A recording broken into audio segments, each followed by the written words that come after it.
Bonjour, je vais vous parler aujourd'hui de pétrole. Les actions ne sont pas les seules à faire du yo-yo, les mouvements sur les cours du pétrole sont ces derniers temps eux aussi ahurissants.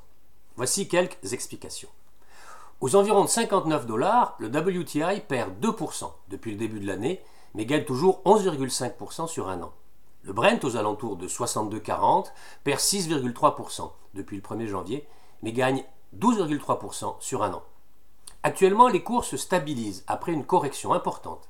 Ils avaient touché des plus hauts de respectivement 71,28 $ sur le Brent et de 66,65 $ sur le WTI, fin janvier, début février, donc c'est tout récent.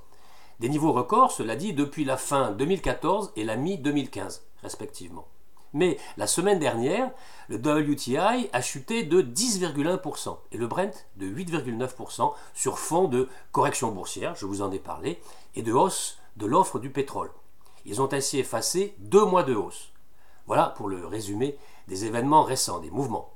Alors, que va-t-il se passer maintenant sur le pétrole ? L'offre de pétrole, tirée principalement par les États-Unis, progressera probablement plus vite que la demande en 2018. Vient d'estimer l'Agence internationale de l'énergie, l'AIE, qui a pourtant également relevé sa prévision de demande mondiale. L'AIE, s'appuyant sur les prévisions de croissance du FMI, estime dans ce dernier rapport mensuel que la demande mondiale de pétrole devait croître de 1,4 million de barils par jour en 2018, contre une prévision précédente d'une progression de 1,3 million de barils jour, pour atteindre un total de 99,2 millions de barils jour.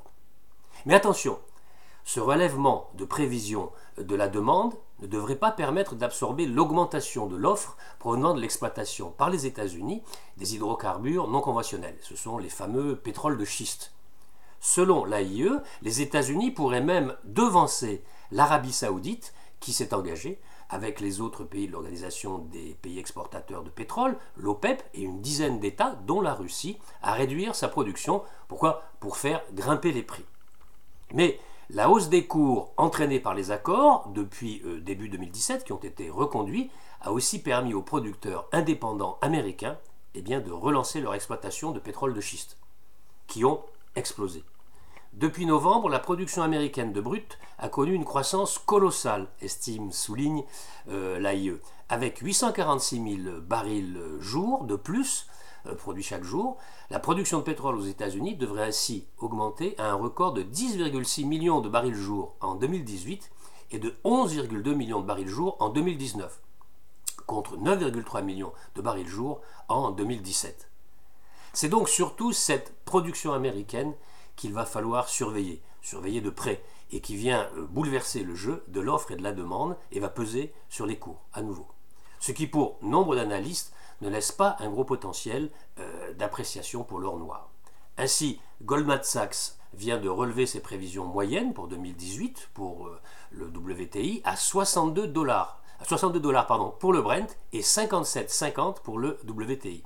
En ligne d'ailleurs avec la plupart des spécialistes qui attendent une fourchette de 58 à 60 $ pour le WTI cette année. Odo attend ainsi 58, contre un cours actuel, je vous l'ai dit, d'à peu près 59. Donc on est dans les ordres de grandeur du cours moyen annuel.